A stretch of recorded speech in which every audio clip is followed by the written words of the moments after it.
How does this sound? A character who does a ton of damage to pretty much every enemy on the battlefield while simultaneously debuffing the crap out of them and making themselves practically unhittable. Sounds fun, right? Well, spoiler alert, it is. It really is. Let's talk about how to build it. Welcome to D4.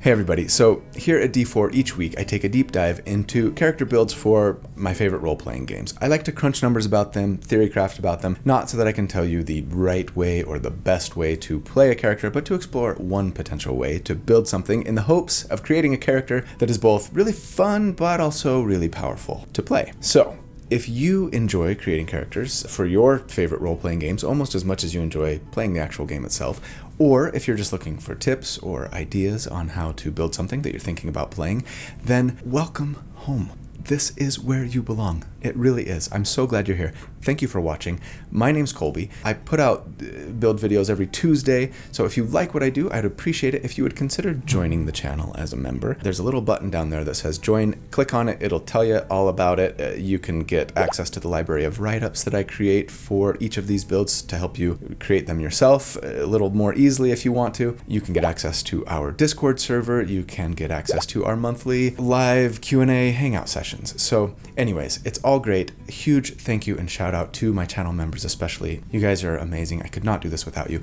And for everybody else, thank you just for being here. You don't have to be a member if you don't want to or don't think you can afford it. I appreciate you just watching and liking and subscribing and commenting and ringing the notifications bell. All of the things. All right, so a few weeks ago, I did my first ever Baldur's Gate build where I actually kind of built around specific, really fun and powerful magic items and conditions that are unique to Baldur's Gate 3 and don't exist in D&D, right? That build, in case you missed it, was the Icebreaker, and it was a ton of fun. Check it out right up there if you haven't. Well, now that I've done that, I feel like Pandora's box has kind of been opened. What's in the box? And it really lets me start thinking about all of the different fun, interesting, unique, powerful builds that you can do when you couple some really fun and awesome magic items together with like other magic items to combo their effects and play with conditions that are unique to the game, of which there are so many. And like with specific D&D spells and abilities, it's just like another level of a character building playground, and I am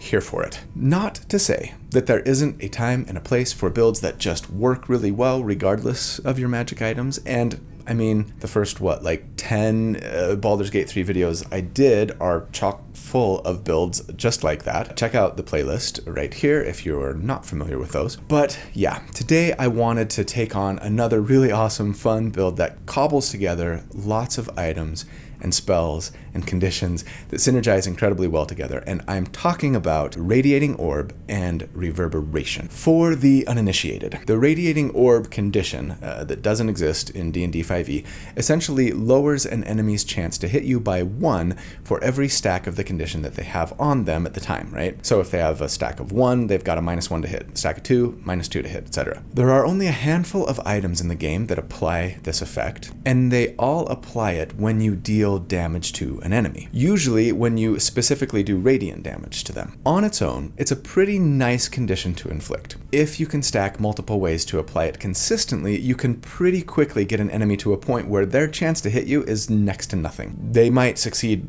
only if they roll a crit, for instance. Radiating Orb stacks automatically get reduced by 1 at the beginning of the affected creature's turn, right? So it just counts down every round. As for the Reverberation condition, it's also unique to this game, and it's a little more complicated. First up, for every stack of this condition that you have, you get a -1 to your strength, dexterity, and constitution saves. However, as soon as you get 5 stacks of Reverberation, you take 1d4 of thunder damage, then you have to succeed on a DC 10 Constitution saving throw or be knocked prone. After that, though, all stacks of Reverberation are removed. And while a DC 10 Constitution save is not that difficult a save to make for lots of enemies in the game, keep in mind that they will have a -5 to that save when they make it, right? Because of their stacks of Reverberation. So Okay, a penalty to some saves and a little bit of damage. I mean, it seems nice, but it's nothing incredibly powerful, right? We'll see about that. But anyway, Reverberation also decreases automatically by 1 at the beginning of the affected creature's turn, just like Radiating Orb. However, because of some really great synergies that you can get with certain items in the game and a number of spells, but I've got one in particular, you can make a character who applies a ton of stacks of both of these conditions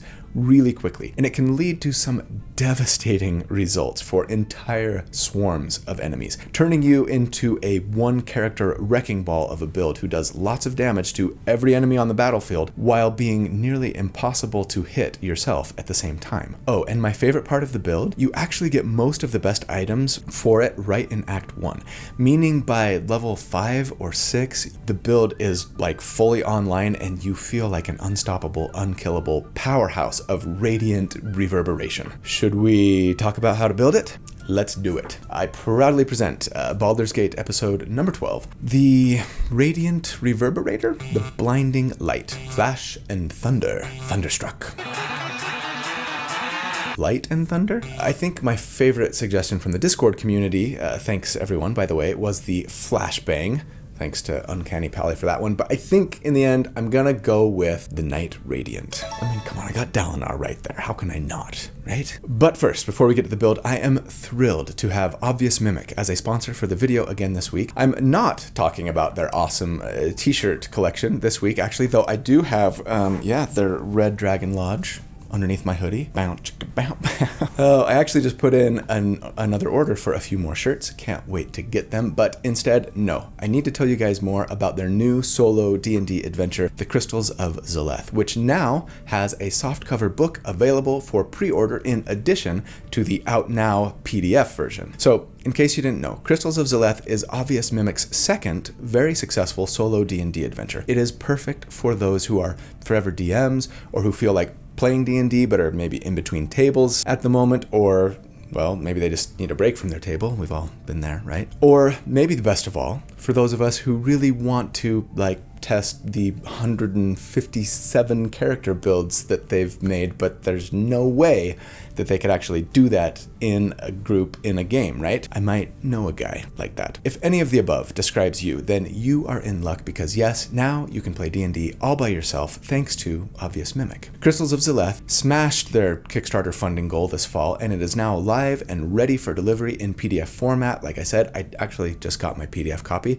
Look how awesome it is. I can't wait to jump in, but also, like I said, the softcover book is now available for pre-order for those of you who just love the feel of paper in your hands, right? It is a classic adventure of exploration, discovery, and survival where you uncover the mysteries of a hidden city and hopefully live to tell the tale. So take your own path through an interactive story designed to replicate tabletop gameplay where your decisions have actual consequences. Fight monsters, cast spells, and find treasure with an original story with real stakes. Just like any D&D game, you get experience points, you level up, you gain new loot, and yeah, play all of those character builds that, especially as a viewer of my channel, I know you've been dying to take for a test drive. So please, you guys, go check out Crystals of Zaleth at the website that I've linked in the video description. That is how they know that I sent you. And also, if you could use the discount code ColbySolo, yes, use that code at checkout and you'll get 10% off Crystals of Zaleth, in addition, actually, to the 20% off launch sale price. If you're watching this video while they're still in the middle of their launch sale. That's 30% total. Maths. And actually that code will get you even 10% off Wolves of Langston as well if you want to pick that up, their first solo adventure, right? So huge thanks to Obvious Mimic. You guys are awesome. Love what you're doing, and let's jump into the build. Okay, so kind of like the Icebreaker build, we are going to be a little all over the place here compared to how I usually do builds. We'll be respecking, I wrote in the script at least twice. I think it's like 3 or 4 times. And I mean, honestly, if you're like me when you're playing BG3, I'm respecting like twice a level, right? What's more, there are magic items here that are absolutely paramount to this build working properly. And so I'm going to talk about the decisions that we make as we're leveling, and then I'm gonna have to pause and talk about the items and where to get them and why they're so awesome. So yeah, we're a little all over the place here. I'm gonna start us off talking about what to do with the character up to level 5, at which point we should have at least 1 or 2 of our important magic items. So I'll talk about them then, and we can get into tactics and kind of how it all works together. After that, I'll talk about some respecking that we'll be doing for the next few levels, why I want to respec, how, and then, you know, some other potential great items that work well with the build, and then we'll finish out the build. Okay? Sound good? Sound good? Okay. All right, so at level 1, for our starting class here, we're going to go Cleric. The most important spell for this build is going to be Spirit Guardians. Little spoiler warning there, as Spirit Guardians can do radiant damage to multiple enemies every round, sometimes multiple times per round, actually, in a nice-sized AoE, area of effect. The quickest way to get Spirit Guardians is by just beelining for Cleric 5, so that's how we're going to start off. As for our starting ability scores, let's go with a 16 Wisdom, a 16 Constitution, and a 14 Strength for now. We will be respecking later, as I've said, as we get items, but this is probably where I'd start. For the equipment, yeah, I'm going to get into it. And then right at level 1, Clerics get their subclass, right? And I think my favorite for this build is probably War Cleric. We actually have a couple of different options, honestly. Just about any of them could work, though Tempest Cleric and War Cleric are the only ones who get both heavy armor proficiency and martial weapon proficiency, and that martial weapon proficiency is going to be important for us eventually. But if you wanted to start off somewhere else, like a light cleric or a life cleric, I think those might be favorite alternatives. But War Cleric has some nice benefits, especially early on. First off, like I said, we do get heavy armor and martial weapon proficiency, and that's just going to give us access to the best armor and weapons as we get through these first few levels, right? But also, War Clerics get the War Priest feature, which tells us that 3 times per long rest, we can make a weapon attack as a bonus action. That's not a ton of opportunities, right? But we often will be wanting to use our bonus action for other things, like casting Healing Word, and later another spell that I've got in mind, so I don't mind the limited use here all that much. The truth is, we're not going to be depending on weapon attacks a ton on this build, but early on, I think, especially, we'll probably get more mileage out of those bonus action attacks than we would our cantrips, despite even our fairly mediocre 14 strength. As for spells we get at Cleric 1, I'm just going to say let's stick to the usuals here. Guidance for some fantastic utility, Healing Word for a nice bonus action heal from range, Bless for one of the best buffs in game that you should absolutely be using your concentration on for these first few levels at least, and I'd even say grab Guiding Bolt, especially later when our enemies are debuffed. It'll be something that we could use in a pinch to put some more radiant damage on an enemy from range. Alright, at level 2, all clerics get Channel Divinity, which they can use once per short rest to either turn undead, forcing enemy undead within 30 feet of you to make a wisdom saving throw or spend their turn running away from you, or as a war cleric, we can also use our Channel Divinity for Guided Strike, which is pretty nice in that it lets you add 10 to your hit chance with a weapon, and you get to decide whether or not you want to use it until after you roll, so you'll know if using it's actually going to turn that miss into a hit, right? It can be really clutch if you just need to finish off an enemy before they get their next turn, for example. At level 3, we get second level cleric spells, and there are some good ones here, but most of them are support focused, right? Aid to increase your party's maximum hit points. Be sure to always use this, by the way. Lesser Restoration for a little like condition cure-all. Despite being a war cleric, we are still playing these early levels, especially as a bit of a hybrid like support damage dealer, right? War clerics do get spiritual weapon for free though, which is nice. This lets us summon a weapon and then use our bonus action to make attacks with it, right? The downside here is that it only has a 20-foot move speed, unfortunately, so it often can be kind of difficult to get that spiritual weapon in place to make attacks every turn, but it's not a terrible use of a second level spell, especially later when we've got tons of second level spells. At level 4, we get our first feat, and I'd probably just use it to increase our wisdom here for now. It doesn't do a ton for us at this level. Feel free to increase strength instead if you think you're going to get more out of your weapon attacks, or even, take Great Weapon Master for that matter, but we don't have a great hit chance, so I'm a little nervous about Great Weapon Master on this build. But at level 5, we're especially going to want like that higher wisdom because we get third level spells at level 5. And this is when things really kind of start to come together for this build. First off, let me mention that I'd probably grab Aura of Vitality here as a spell option. It's an amazing spell, and it's even better in BG3 because it doesn't require concentration like it does in D&D. Lasts for 10 rounds, and it lets you heal yourself or an ally for 2d6 as a bonus action every single round, right? It's really great for both in combat and out of combat healing when you need it. Though at this level, with only 2 third level spell slots, I might not be using it all that often, if ever. Because the spell that we are most excited for here, of course, is Spirit Guardians, like I said. This spell is so good. As a reminder, for those who need it, you cast Spirit Guardians as an action, and then for the next minute, it summons like spirits all around you that do either necrotic or radiant damage, your choice. You get to choose, but we're going to want to go radiant for the most part, and it does this damage to any enemy within 15 feet of you, whether you move the area over them or they move closer to you. Unlike in D&D, it works a little differently, right? Okay, yes, this spell and its accompanying damage are already fantastic just by themselves. But what happens when we couple them with a few key items? Let's talk about the ones that we should be prioritizing here and that I think we can reasonably either have by now or at least anticipate getting very soon. First and foremost, the Luminous Armor. This medium armor has a 15 armor class, not bad, but not amazing. And it tells us that when we deal radiant damage, we cause what's called a radiant shockwave. This shockwave applies 2 stacks of the Radiating Orb condition that we've talked about already to every enemy within 10 feet. What makes this so dang powerful when coupled with Spirit Guardians is that if you were to walk right up to 2 enemies standing within 10 feet of each other with your Spirit Guardians active, they will both trigger Radiant Shockwave, meaning that they will get 2 stacks and their friend will get 2 stacks, and then when that one takes damage, they'll get 2 more stacks and the guy over here will get 2 more stacks, right? So they're both gonna have 4 stacks of Radiating Orb as soon as you walk up next to them. I mean, if you were to get 3 enemies within 10 feet of each other, we're talking 6 stacks, meaning that they will have right away a -6 to hit you. That's so nice. Now, the Luminous Armor can be found in the Selûnite Outpost in the Underdark. So beeline for the Goblin Camp, and then, you can get to that area where you have to like solve the puzzle, and then you can climb down that ladder so you get into the Underdark, right? Right at the Selûnite Outpost, thus letting you grab this armor as soon as possible. We actually will be using it throughout our character's career, so I hope you like the armor model. If not, you can turn it off and wear some fancy clothes. While we are down in the Underdark, let's grab the next item on our list, the Falar Aluve. I hope I'm saying that right. It's just right outside the gate at the outpost, right? Kind of stuck in that rock, the sword in the stone. That sword is stuck fast in solid stone. And you're going to pull it out. Merlin, it's impossible.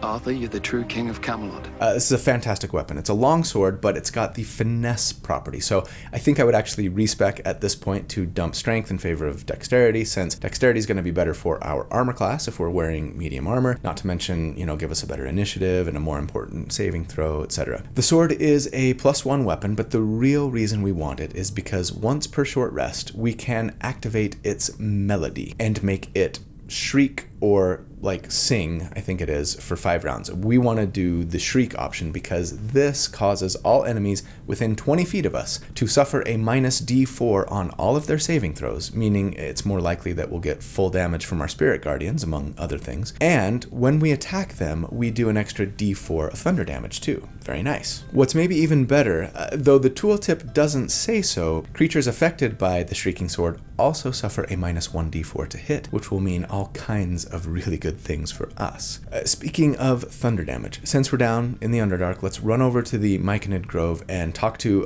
Omelum, the Mind Flayer, who's there, right? He's going to sell us the Boots of Stormy Clamor, which tell us that when we inflict a condition on a creature, like say the Radiating Orb condition, for example, then we also inflict 2 stacks of reverberation on them. Remember, this means they have a -2 to their strength, dexterity, and constitution saves, right? And again, if you hit them with Radiating Orb twice because they got 2 stacks for taking radiant damage and 2 more for their friend who was within 10 feet of them, then they will both have 4 stacks of Radiating Orb and 4 stacks of reverberation. And when we hit 5 stacks of reverberation, they take thunder damage and potentially fall prone. One note, at the moment, it seems that these boots are a little bugged in our favor. I noticed that even if an enemy succeeded on a save against a condition I was trying to inflict on them, they were still getting reverberation stacks. I'm not complaining, but you might notice that reverberation is getting applied a lot more than you would have otherwise thought. And if so, this is probably why, or at least partly why. Oh, and also, a lot of things are considered conditions that you might not necessarily have thought of as a condition. For example, when someone first gets put into the area of your Shrieking Sword, it puts reverberation stacks on them. That Shrieking Sword debuff is a condition. When they are impacted by your Spirit Guardians, that is considered a condition in this game anyways. So yeah, reverberation is just going off like the 4th of July. Welcome to Earth. Let's then round things out here with 2 more items from Kresh Yelek. Again, pronunciation. And yeah, if it were me, I'd seriously just like grab those items from the Underdark. Don't do any quests, just head over to the Kresh, because these 2 items are really important, especially the second one. First up, we've got Gloves of Belligerent Skies. These are found in the Inquisitor's Chamber inside the Kresh. They tell us that when we do lightning or thunder, check, or radiant damage, check, we inflict 2 more stacks of reverberation on our target. That's really nice. We are very often now doing both thunder and radiant damage, right? So we're going to be stacking a ton of reverberation for reduced saves, more damage, and like prone enemies everywhere. But finally, the pièce de résistance. We have the Holy Lance Helm, which is available outside the Kresh, like at the very top of the monastery, up by where those eagles are and stuff, right? This beauty says that when an enemy misses an attack against us, ranged or melee, or even a spell attack, if they fail a DC 14 dexterity save, which they'll probably do if they have some reverberation on them, right? Then they're going to take 1d4 radiant damage. And if we have all of these items, dealing radiant damage is going to put both reverberation stacks and radiating orb stacks on them in an area of effect even when an enemy simply tries to hit us and likely fails. This DC, by the way, for this helm is based on your primary spellcasting stat. So for us, at the moment, that's Wisdom. But if we respec to be like level 1 in a different class, then that class's spellcasting stat is what will be used here, so be aware of that. The result of all of this is truly a sight to behold. We very quickly turn into this like nigh unhittable monster, doing damage to every enemy, or almost every enemy, on the entire battlefield, where, similar to the Icebreaker, our enemies are dying left and right just for trying to hit us. But with the very big difference here being that they are dying because they are trying to get into range and hit us, and dying because they're trying to hit us but missing. It is so freaking awesome. And I will show you what it looks like in game, but just give me a couple more levels first. All right.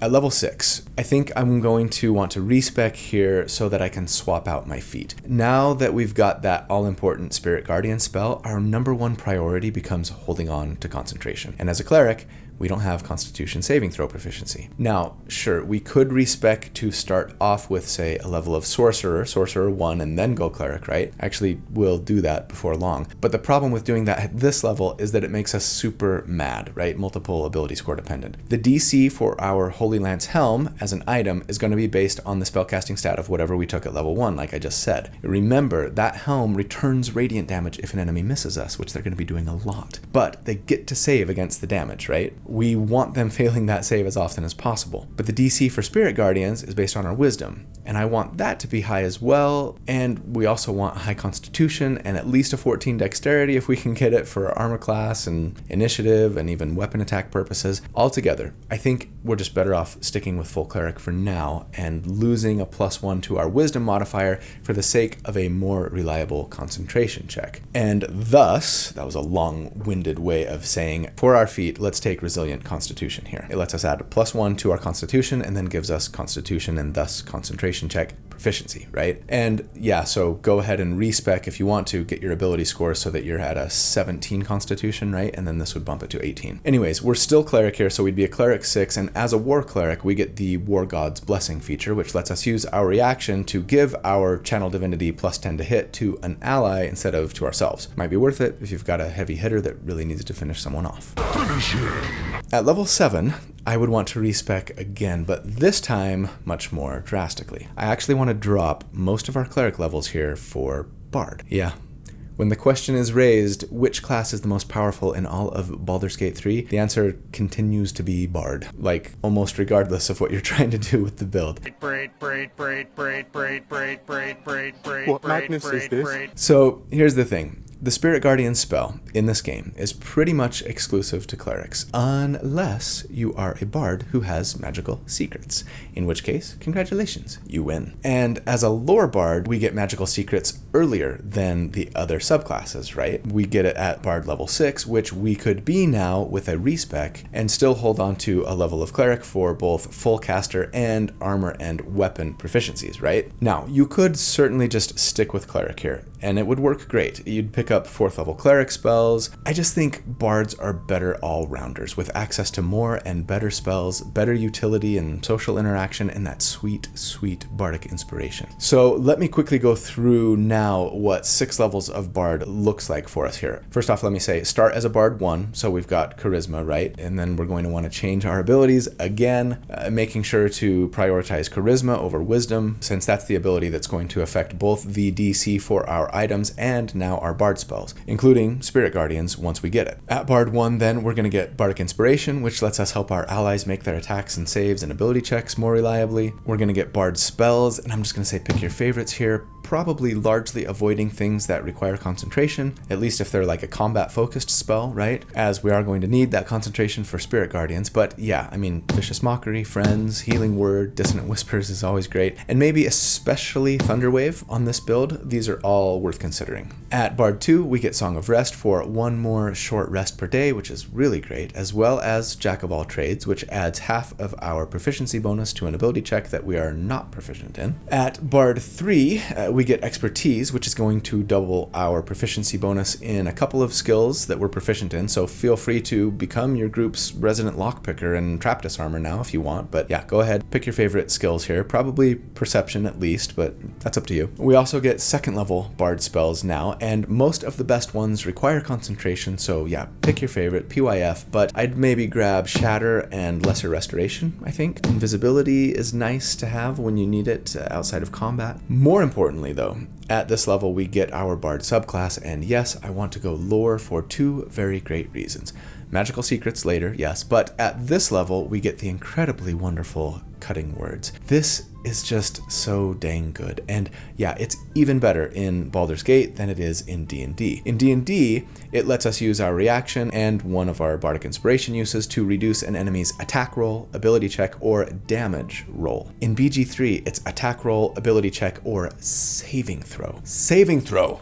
People, do you realize how freaking good this is? I mean, use it for your companion monk's stunning strike or your companion's hold person spell. I just kind of feel like I have a hard time making any party right now that doesn't have a lore bard in it, honestly, because of how good Cutting Words is. It's so good. And sure, if we wanted to be selfish, we could use it to make sure someone fails their save against the damage that they take from our helmet when they miss an attack, right? That may seem silly for just a couple of radiant damage, but keep in mind it also is going to apply Radiant Orb to them and their nearby allies, and thus Reverberation, right? And yeah, it can really help us kind of get the ball rolling on massive waves of debuffing, so it might be worth considering using even just for that 2 radiant damage. I repeat, do not use this to ensure that someone fails their save against damage from Spirit Guardians. They're going to take half damage even if they succeed on their save, and just taking some radiant damage is what makes this so powerful, because it'll still get that wave of debuffing going. Full damage is nice, but it's much less important, so yeah, save your reaction and your inspiration for something else. Right, at Bard 4, we get our feat, and I would keep it at Resilient Constitution for now. At Bard 5, we get 3rd level spells, and again, I'm going to say pick your favorite. All of the best ones require concentration here, especially. The inspiration improvements are the real gem for Bard 5 here for us for this build. Our inspiration die goes up to a D8, and we get those inspirations back on a short rest, which is just amazing, honestly. But Bard 6 is the promised land, because yes, as a lore bard, that means we get magical secrets, and that lets us take 2 spells from other spellcaster classes. Though, as an aside, I hate how restrictive BG3 makes this list. In D&D, it's literally any other 3rd level spell in the game, but Baldur's Gate 3 gives you like this sort of prescriptive list, right? Maybe they just didn't want to overwhelm players with too many choices. I don't know. As an aside, the 5e spells mod takes care of that little problem, as well as adding a ton of other spells from D&D in the game. Highly recommended, probably my favorite mod. Regardless, Spirit Guardians is an option here, so we can grab that and have it count as a bard spell now using our charisma for the saving throw, right? Fantastic. As for the other spell we get to choose, I'm gonna say let's grab Misty Step. Now, sure, we can get Misty Step from lots of items in the game, but we have a pretty specific list of items that we want to be using to augment this build. You could grab the amulet that gives you Misty Step once per short rest, but I think I'd just as soon have it usable with all of my spell slots if need be as well. I think I'd be Misty Stepping a lot on this character, as you'll see in in a minute. A lot of the times you're going to have archers or casters like perched up high, or enemies who are otherwise like just out of reach, and having Misty Step so that you can hit as many enemies with your Spirit Guardians as possible right on round 1 is going to be huge to really get our like debuff ball rolling. Okay. Level 7 is, I think, a good place to kind of show off the build in action. I could have done it at level 5, but I couldn't find a good save that I liked at level 5. So, you know, at this point, we've moved on from all cleric to mostly bard, which I'm going to kind of continue to be throughout the character build. So yeah, felt like a good place to test it. Check it out. All right, let's see here. So we've got our Holy Lance helm, our luminous armor, our gloves of belligerent skies, and our boots of stormy clamor, along with the Falar Aluve. I've got some other things here, none of which are particularly important to the build. First thing, put ourselves in turn-based mode, go Spirit Guardians. We want the radiant damage version, of course, and sure, we've got a 4th level spell slot, let's use it. Then end turn, wait a few seconds, and then we can get our Falar Aluve melody going. This only lasts 5 rounds, so we want to do this last, right? Shriek, not sing. Get that going. And then let's start things off with a bang here. I'll just jump in and surprise him. Boom. Okay. Yeah, we both died. Sorry about that. And then I'll just kind of run up here. You took a bunch of damage. I don't have a lot of bonus action options here, but Pommel Strike. Do a little more. I don't care. See on your save. You still did a bunch of damage. Still got knocked prone because of all of the reverberation stacks that you've got. And yeah, we're done. Their turn. Stand up. Miss an attack on me and die as a result. Let's keep this party going, shall we? Okay, trip attack. No, I think I'm gonna say... Oh, and you took some damage and got knocked prone as a result. Awesome. Okay, we'll run up, and you know what? Let's Misty Step. We're gonna go here and try and get... Well, I don't think I can get all 3 of them, so we'll go here. Kaboom. This guy's prone, so let's go ahead and hit him since we have advantage. Oops. Oops. You ran up, tried to hit me, and then missed me and died. And that kind of hurt. Oh, sorry, you died. Oh, sorry, you died. Oh, you missed, and you got knocked prone. I apologize. Okay, you've got more hit points, so we'll go boom. Nah. And, you know, since these guys both have 10 stacks of Radiating Orb, this is the guy I'm more concerned about, so turn over here and see if we can take them out. Thanks, spellcasters. Nah. Alright, and we're done. Okay, you stand up, and what are you going to do? Oh, let me guess. Die. Nah, you're going to die anyways. Okay, you're going to stand up, and what's going to happen? You're going to die. Oh, he didn't quite die. That guy did. So let's go finish this guy. Oh, I didn't even get to attack him. He just died too soon.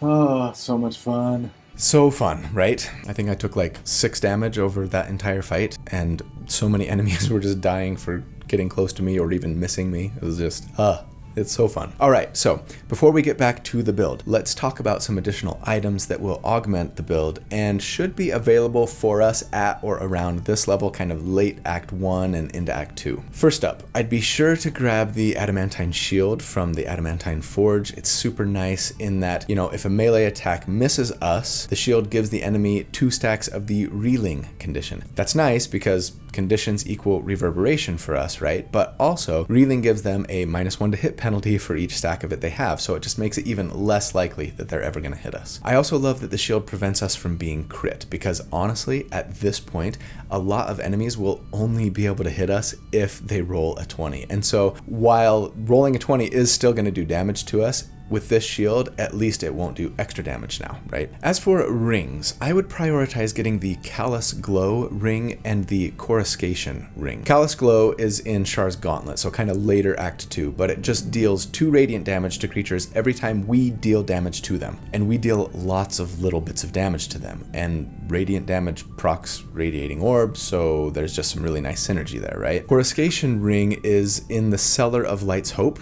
in Act 2, so you can get it pretty early in Act 2, and it just straight up applies 2 more stacks of Radiating Orb whenever we do spell damage, which we do a lot. So this is going to just really skyrocket those Radiating Orb stacks. Alternatively, you might want to grab the Ring of Spiteful Thunder. You can buy this off Rua Moonglow in the Moonrise Towers, and it just does an extra 1 thunder damage whenever you deal thunder damage. I know that's not huge, but we actually end up doing a lot of thunder damage with all of the times that we're going to be cycling Reverberation to 5 stacks and starting over, right? So it does add up. Maybe more importantly, it tells us that when we do thunder damage to a reverberating creature, they're going to have to make a Constitution save, which they'll likely fail since they're reverberating, right? And if they fail it, they will get the Dazed condition. And Dazed is nice because, among other things, it's going to give them disadvantage on Wisdom saves, which means we're more likely to get full damage from our Spirit Guardians, among other things. One consideration though, Dazed keeps them from being able to make opportunity attacks, and while that's usually a good thing, we actually might want to be like intentionally proccing opportunity attacks on our enemies,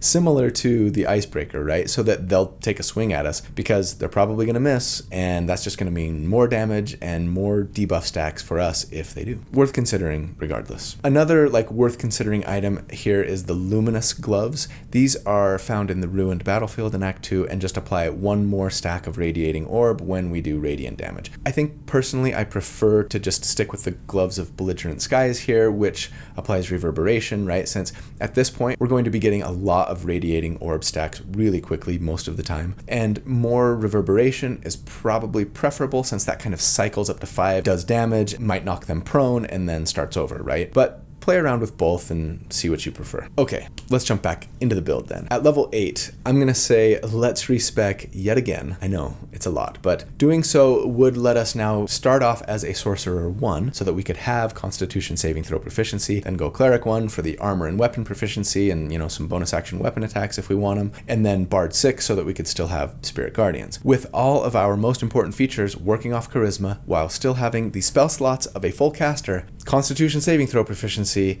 and yeah, we just have complete and total happiness now. As we're going through the respecking process then, just make sure to change your feat from Resilient Constitution to plus Charisma, or potentially the Warcaster feat. This would, among other things, give us advantage on our concentration checks. So now we'd have both proficiency and advantage, and we will almost never lose concentration unless we get knocked prone. Man, I hate that that breaks concentration in this game.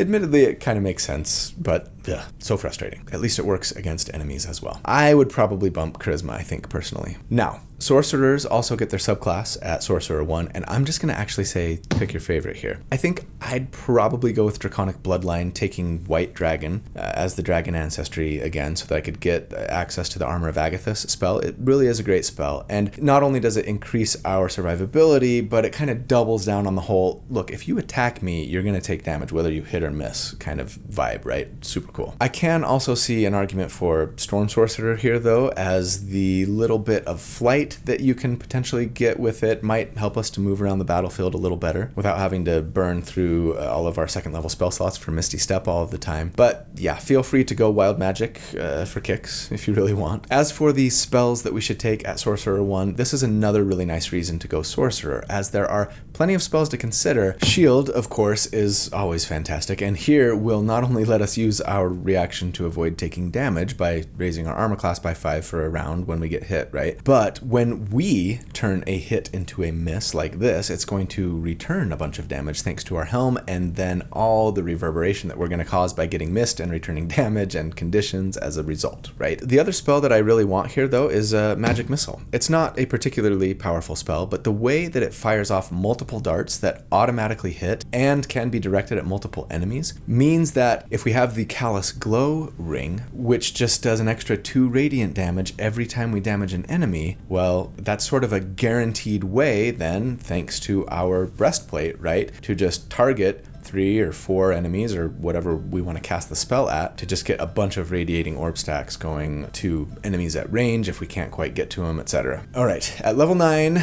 we'll be done with respecking for a while at least, maybe forever. But that means that we would be a Bard 7 here, right? So Sorcerer 1, Cleric 1, Bard 7 now. This means we get 4th level Bard spells, and the ones that I would grab I think would be Dimension Door and Freedom of Movement.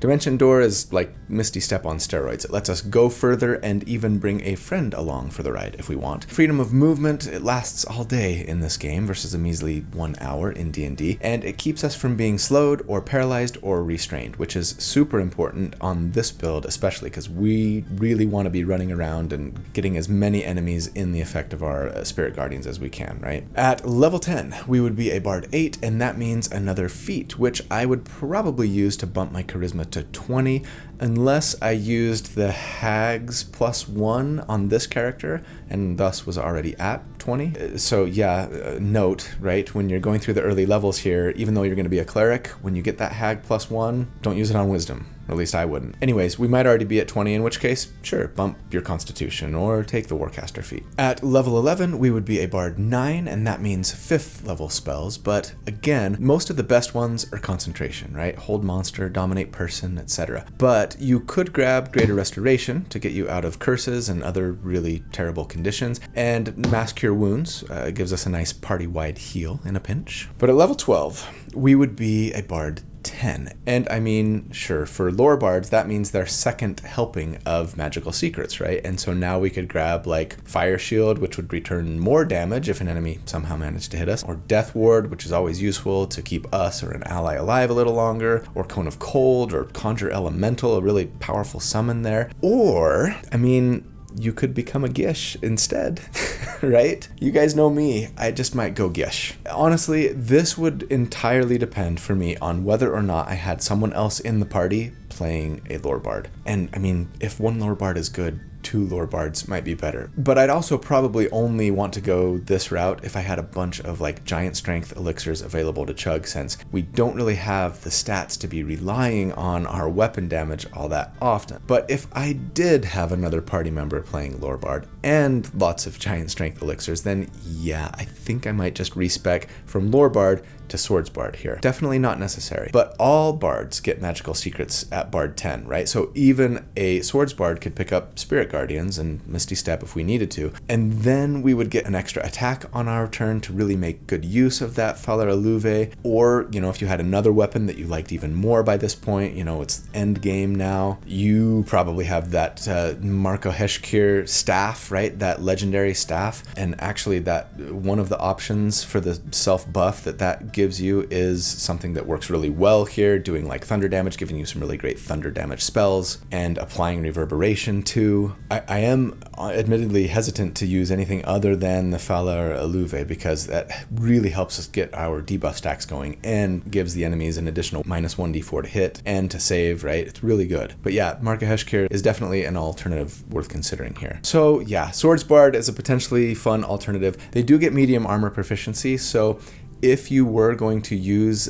the staff instead of the Falar Aluve, you could drop that War Cleric level if you wanted and go Bard 11, so you could get 6th level Bard spells, or, you know, pick up something else, another Sorcerer level for some meta magic options. I don't know. The build works very, very similarly either way, so I'm kind of thinking like, we might as well make another weapon attack per turn. Anytime we do damage, it's going to throw out some debuffs, right? Okay, so let me wrap things up here with a few final thoughts. In case it wasn't obvious, I love this build a lot. It comes online so early and is just so fun to play in game. And yeah, you've guessed it, I have started yet another playthrough so that I could have this character as my Tav. It just messes up the battlefield so drastically and so quickly all by itself. I even think that the build could potentially be a fairly effective build for a solo run. I'm going to put an asterisk on that though. There are some fights that return a ton of damage to you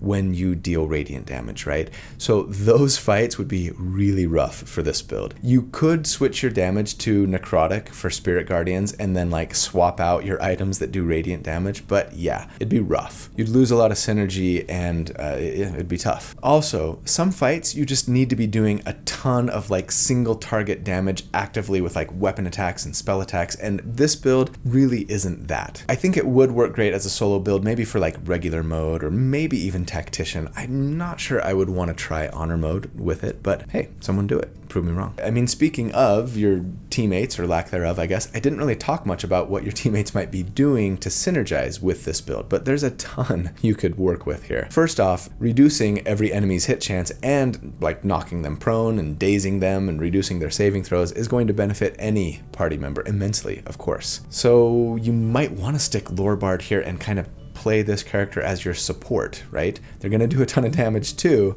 but they could be sort of just throwing out heals and stuff otherwise. And I mean, yeah, a monk's stunning strike is going to be so much more reliable when the enemy has a few stacks of reverberation on him, as will a fireball spell or anything else that allows for a constitution, strength, or dexterity saving throw, and even a wisdom saving throw if you decide to equip that spiteful thunder ring, right? That would then start giving enemies disadvantage on their wisdom saves, and there are a ton of devastating spells in this game that allow for a wisdom save. Here's one favorite companion idea. With all of the knocking prone that you're going to be doing on enemies when they get 5 stacks of reverberation, right? Spec one of your characters to be a Wild Heart Barbarian. At level 3, that Barbarian would take Tiger Heart for their subclass option, which will, among other things, let you give the bleed condition to enemies. And at level 6, you can pick Wolverine for your animal aspect, which says if you attack a bleeding target, they are maimed. And maimed simply reduces an enemy's move speed to 0. And if an enemy is prone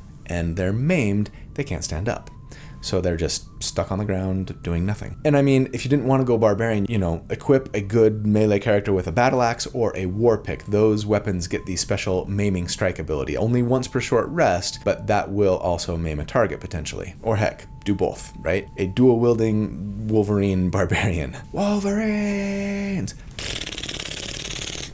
Sorry, Red Dawn, anybody? The original, not the remake. But yeah, this would be so much fun, right? Pinning enemies to the ground as they just writhe in agony, burning up, blinded with radiant damage, deafened by peals of thunderous reverberation, and unable to do really anything. Man, I love this game, and I know you do too. So thanks for watching. That's the build for the week. I hope you enjoyed it. Let me know in the comments what items or abilities you think I might have missed that would make this build even more powerful. I've seen people throw together, you know, open hand monks that can do radiant damage on every hit, right? And start stacking Radiating Orb that way. You could try and build a more melee focused character around the Blood of Lathander legendary mace, right? That does radiant damage. So yeah, let me know. What spells would you use? How would you build a character around these awesome, fun items and conditions? But anyways, I love you guys. Thank you so much for all that you do for me. You are the best, truly. I hope you have a fantastic day and a great week. And if you don't, I hope that you will hang in there. I believe in you. You can do this. I hope that you will do good and be kind and stay safe, and that I will see you again very soon. But until then, take care. Bye.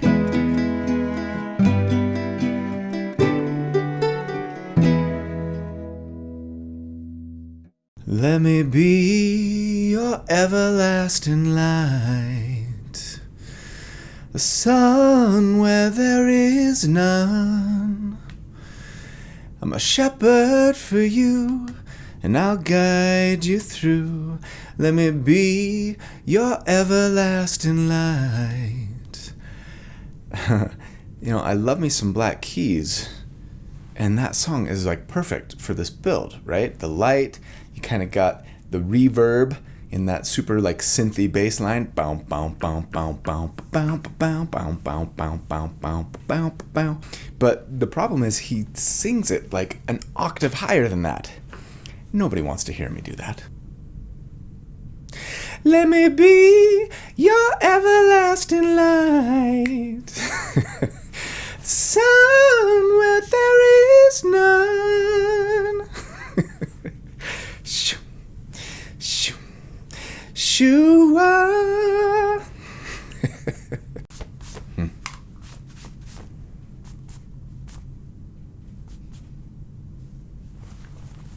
So when I look at my hoodie, it doesn't look like I have anything on it, but on the camera it does. Maybe it's the, is it this? Oh, it's just the, wow. That is just shining through, I guess. Huh? What are you gonna do? The radiation, well, it's not really a spoiler warning if I don't give it until after I'm done saying what I'm about to spoil, right? And for those non-United States viewers, well, everybody knows what the 4th of July is, right? So cocky. Coruscation. Swords bard. Did I say lore bard? Oh, okay, start this all over. I haven't scripted this, so I'm kind of ad-libbing here. They do get medium weapon proficiency, so medium weapon. Bounce, bounce.